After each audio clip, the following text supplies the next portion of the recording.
자, 오늘 말씀 계속해서 아비멜렉에 대한 이야기입니다. 아비멜렉은 사사기에 기록이 되어 있지만 정식 사사로 인정받지 못한 인물입니다. 왜냐하면 그는 특별히 나라를 구한 적도 또 외적을 물리친 적도 없고 오히려 폭군 행세를 하면서 자기 동족들을 진멸시킨 사람이기 때문입니다. 그럼에도 불구하고 사사기에 그의 이름이 기록되어 있는 이유는 그가 사사시대에 얼마나 하나님과 상관없이 자기의 소견에 옳은 대로 행했는지를 명확하게 보여주고 있기 때문입니다. 지난주 월요일 본문인 사사기 9장 7절 이하를 보면요, 아비멜렉이 어떤 사람인지를 나무들의 우화를 통해서 잘 관찰하게 됩니다. 우리 사사기 9장 7절 14절 본문을 같이 한번 읽어보도록 하겠습니다. 월요일 본문입니다. 같이 읽겠습니다. 이 사실이 요담에게 알려지자 그는 그리심산 꼭대기에 올라가 서서 목소리를 높여 백성에게 말했습니다. 세겜 사람들이여 내 말을 잘 들으시오. 그러면 하나님께서 당신들의 말을 잘 들을 것이오. 언젠가 나무들이 자기들을 다스릴 한 왕에게 기름 부으려고 나가서 올리브 나무에게 말했소. 우리의 왕이 되어 주십시오. 그러나 올리브 나무는 그들에게 대답했소. 내가 나무들 위에 군림하려고 하나님과 사람들을 영화롭게 하는 내 기름을 포기해야겠느냐. 이젠 나무들이 무화과 나무에게 말했소. 당신이 와서 우리의 왕이 되어 주십시오. 그러나 무화과 나무는 그들에게 대답했소. 내가 나무들 위에 군림하려고 달고 좋은 내 열매를 포기해야겠느냐. 이번에는 나무들이 포도나무에게 말했소. 당신이 와서 우리의 왕이 되어 주십시오. 그러나 포도나무는 그들에게 대답했소. 내가 나무들 위에 군림하려고 하나님과 사람을 기쁘게 하는 새 포도주를 포기해야겠느냐. 마지막으로 모든 나무들이 가시나무에게 말했소. 당신이 와서 우리의 왕이 되어 주십시오. 가시나무가 나무들에게 말했소. 만약 너희가 나를 너희의 왕으로 삼아 기름 붓기를 정말 원한다면 내 그늘에 와서 피하라. 그렇지 않으면 가시나무에서 불이 나와 레바논의 백향목을 불살라 버릴 것이다. 네, 굉장히 의미심장한 그런 우화인데요. 이 내용을 좀 다시 한번 정리를 하면, 나무들이 자기들을 다스릴 왕을 뽑는데 맨 처음에 올리브 왕에게 가서 왕이 되어 달라고 하니까 뭐라고 말합니까? 내가 나무 위에 군림하려고 하나님과 사람들을 영화롭게 하는 내 기름을 포기해야겠느냐 라며 거절을 했습니다. 그래서 무화과 나무에게 가서 또 말을 했더니 뭐라고 합니까? 내가 나무들 위에 군림하려고 달고 좋은 내 열매를 포기하겠느냐며 거절했습니다. 이제 포도나무에게 부탁하니까 똑같은 대답을 합니다. 내가 나무들 위에 군림하려고 하나님과 사람을 기쁘게 하는 새 포도주를 포기하겠느냐라고 대답합니다. 그래서 나무들은 하는 수 없이 마지막 남은 가시나무에게 부탁을 했더니 이렇게 대답을 했다는 겁니다. 만약 너희가 나를 너희의 왕으로 삼기 원한다면 내 그늘에 와서 피해라. 그렇지 않으면 가시나무에서 불이 나와 레바논의 백향목을 불살라 버릴 것이다. 여러분, 우리는 이 우화에서 가시나무와 같은 그런 자격 없는 자가 권력욕에 사로잡혀서 정권을 잡으면 백성들이 어떻게 고통을 당하는지 똑똑히 보게 됩니다. 가시나무로 비유되는 이 아비멜렉은요, 자기 그늘, 다시 말해서 자기 수하에 복종하지 않으면 어떻게 한다고요? 입에서 불이 나와서 다 불살라 버릴 것이라고 협박을 했습니다. 실제로 아비멜렉에게 속아서 나중에 반기를 들었던 그 세겜 사람들은 아비멜렉에 의해서 완전히 불타버리고 맙니다. 그리고 그 폐허에 나중에 소금까지 뿌려지게 되는 거죠. 방금 읽은 우리가 이 우화를 통해서 우리는 진정한 리더십이 어떤 사람인지를 우리는 생각해 볼 수 있게 됩니다. 자, 올리브 나무가 하는 말을 보시기 바랍니다. 뭐라고 얘기합니까?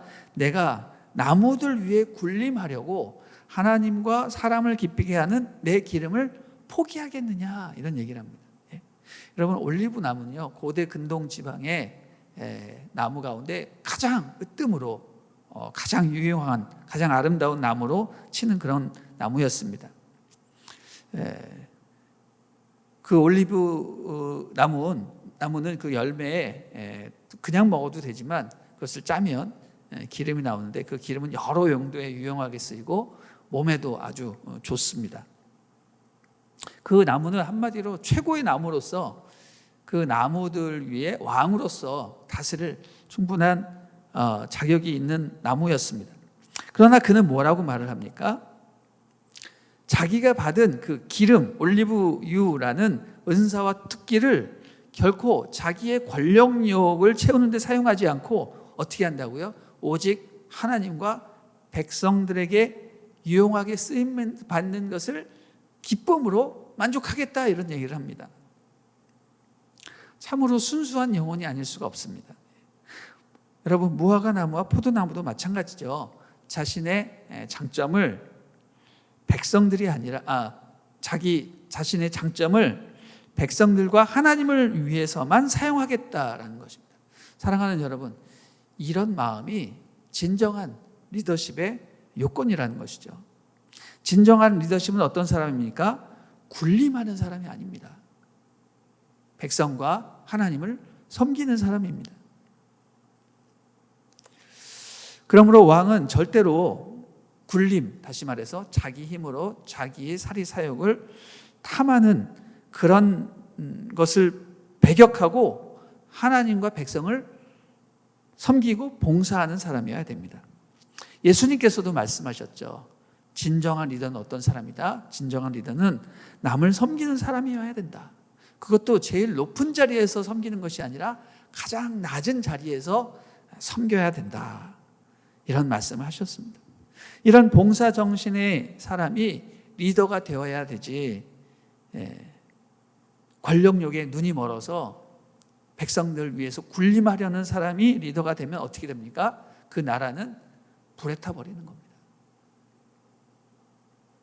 여러분, 이제 몇 개월 후면 우리 대한민국의 운명을 바꿀 수 있는 대통령 선거가 시작이 됩니다. 현재 수많은 여당, 야당 후보들이 각축전을 벌이고 있습니다. 우리는 오늘 본문을 보면서 그 수많은 그 대선 후보들 가운데 정말 권력욕에 사로잡힌 사람이 아닌 정말 하나님의 마음으로 백성들을 섬길 수 있는 사람을 뽑을 수 있는 안목을 가져야 되겠다, 그런 생각을 하게 됩니다. 여러분, 우리 기도 많이 해야 됩니다. 지금부터 정말 기도해야 됩니다. 그냥 흐름대로 누가 되겠지라는 그런 아니란 생각하시면 안 됩니다. 나라의 운명이 걸린 것이죠. 기도를 많이 해야 됩니다. 오늘 본문은요, 요담이 예언한 그 우화가 그대로 성취되는 사건을 다루고 있습니다. 아비멜렉 통치 3년째에 아비멜렉의 강력한 후원자였던 세겜 사람들이 배반하는 일이 일어났습니다. 그의 통치는 백성들을 군림하였기 때문에 자기 이익만 챙겼고 백성들에게 어려움을 주는 통치였습니다. 그래서 3년도 채 넘기지 못하고 반역이 일어났던 것입니다. 반역의 주동자는 에벳의 아들 가일이라는 사람이었는데요, 그는 옛적 야곱 시대에 세겜의 아들 하몰의 후손이었습니다. 그는 아비멜렉의 실정을 사람들에게 폭로하고 그를 공개적으로 저주하며 사람들의 인기를 모으고 있었습니다. 심지어는 아비멜렉의 군대와 한번 맞짱 뜨자고 큰 소리 치기도 했습니다. 이 소리를 들은 세겜의 통치자인 수불이 크게 화를 내면서 그 얘기를 그대로 아비멜렉에 전달을 했습니다. 그러자 아비멜렉은 가알과 그의 무리들을 진압하기 위해서 몰래 군대를 세겜성 밖에서 보내서 잠복을 하고 있었습니다. 아침이 되어 가알과 군대들이 밖으로 나오면 그때 쳐들어와 성문을 막고 그들을 죽이려고 하는 그런 속셈이었습니다. 아침이 되자 가일과 그 군대들이 성 밖으로 나와서 보니 군인들이 산 속에 잠복해 있는 것을 발견했습니다. 성주인 스불은 그것은 군인들이 아니라 산 그림자를 잘못 본 것이다 라고 둘러댔지만 가알은 그것이 군대의 힘을 곧바로 알아차리고 곧장 전투태세를 갖추고 성 밖으로 출격을 했습니다. 그래서 결국 아비멜렉의 군대와 가알의 반군이 서로 싸웠는데, 여러분, 아무리 반군이 훌륭하다 하더라도 정규군을 이길 수 있겠습니까? 상대가 되지 못했습니다. 그래서 가알의 군대가 패하고 몰리기 시작했습니다. 그래서 급히 성 안으로 도망치려고 했으나 이미 성주인 스불은 그 성을 장악하고 문을 열어주지 않았습니다. 결국 아비멜렉은 가알과 그 반군의 무리들을 다 소탕하고 또 그들을 추종했던 세겜 사람들마저도 다 죽이고 파괴하게 되었습니다. 그래서 그 성을 다 파괴한 이후에 거기다 소금까지 뿌렸다라고 합니다. 이것이 바로 아비멜렉을 후원하고 왕으로 세웠던 세겜 사람들의 최후였습니다. 우리가 월요일 날 본문에서 살펴보았듯이 세겜 사람들은 어떻게 아비멜렉을 왕으로 세웠습니까? 그는 결코 진실하지도 의롭지도 않은 사람이었으나 자기들의 혈통을 의지해서 그리고 가문이설에 속아서 그를 왕으로 추대했는데 앞장섰던 사람이었습니다. 그러나 그들의 최후는 어떻게 됩니까? 아비멜렉에 의해서 배신을 당하고 결국 완전히 죽고 그 성읍을 파괴하고 불지르고 소금까지 뿌리는 그런 말로를 경험하게 되었습니다. 이처럼 권력욕에 사로잡힌 자격 없는 자를 왕으로 세우면요, 그 백성들은 몰락하게 되어 있습니다. 이것은 그들이 잘못된 선택을 했기 때문에 나타난 결과이면서 동시에 기드온의 아들 70명을 죽인 아비멜렉을 도운 죄에 대한 하나님의 무서운 형벌이기도 한 것입니다. 세겜 사람들은 진실과 의를 버리고 혈연에 의거해서 잘못된 왕 아비멜렉을 지지하고 그를 세웠습니다. 그러나 곧바로 실정으로 이어지니까 어떻게 됩니까? 아비멜렉을 또 배반하게 되는 거죠. 그러니 아비멜렉의 군대가 쳐들어와서 성을 함락시키고 백성들을 죽이고 소금까지 뿌려지는 그런 수치를 당하게 된 것입니다. 여러분, 이것은 인과응보의 결과이면서 동시에 하나님의 엄정한 심판이라고 할 수가 있습니다. 저는 오늘 본문을 보면서 오늘날 우리 시대에 일어나는 그 정치 권력의 피비린내 나는 그런 복수국을 보는 것 같습니다. 이 죄와 복수로 얼룩진 현대판 정치가 이 사사기에 나타나는 모습과 별 다름이 없다라는 것이죠. 아비멜렉이란 이름은요, 당시 가나안 땅의 왕의 명칭이었습니다. 애굽에는 왕을 바로라고 불렀던 것처럼 가나안 땅에서는 왕을 아비멜렉이라고 불렀던 것이죠. 이 아비멜렉은요, 그 가나안의 왕의 명칭을 스스로 자기 이름으로 삼아 사용합니다. 그만큼 그는 왕이 되고 싶었고 백성들을 위해서 군림하고 싶었습니다. 그래서 방해가 되는 자기의 형제들 다 70명이나 바위 위에서 죽였죠. 이 바위 위에서 죽였다는 것은요, 한 번에 죽인 것이 아니라 마치 제물을 제단 위에서 바치는 것처럼 그렇게 해서 아주 계획적으로 죽였다는 것을 의미하는 것입니다. 아주 잔인한 것이죠. 그는 왕이 되고 싶었습니다. 그러나 그는 왕이 될 수가 없었습니다. 왜냐하면 당시 이스라엘의 왕은 반드시 하나님으로부터 기름 부음 받는 자만이 왕이 될 수 있었기 때문입니다. 그래서 사사기를 보면요, 이스라엘에 왕이 없었습니다. 하나님이 아무도 기름을 붓지 않으시기 때문에. 그래서 어떻게 됐습니까? 각 지파에서 지도자로 선택된 자들이 사사로, 저지, 심판자, 통치자 이런 걸로 있었는데 아비멜렉은요, 사사조차도 아니었습니다. 자기 나라를 외적으로부터 지킨 일도 없었고요, 오히려 자기 형제들을 죽이고 스스로 왕이 되었기 때문입니다. 자격 없는 자가 권력에 눈이 멀어서 사람들을 죽이고 왕이 된 자는요, 결코 오래가지 못합니다. 그가 아무리 힘이 세고 철권 통치를 한다 하더라도 하나님께서는 그를 결코 가만히 두지 않으십니다. 여러분, 우리는요, 하나님의 백성으로서 이런 무자격자들을 알아봐야 됩니다.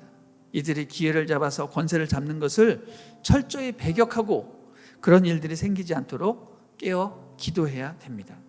그렇지 않으면 우리도 세겜 사람들처럼 나중에 후회해도 늦고 그들은 자기들이 뽑은 권력자에 의해서 큰 화를 당하게 되기 때문입니다. 사사기를 묵상하면서 세상 정치의 그 민낯을 바로 보고 사람들의 인기에 영합하거나 또 감언 이설로 백성들을 속이고 또 힘과 권세로 자기의 권세를 계속 장악하려고 하는 그런 악한 정치꾼들을 배격하고 정직하고 신실하며 하나님의 의로 이 땅을 통치하는 사람을 뽑을 수 있는 그런 영적인 통찰력을 갖기를 주님의 이름으로 축원합니다. 아멘.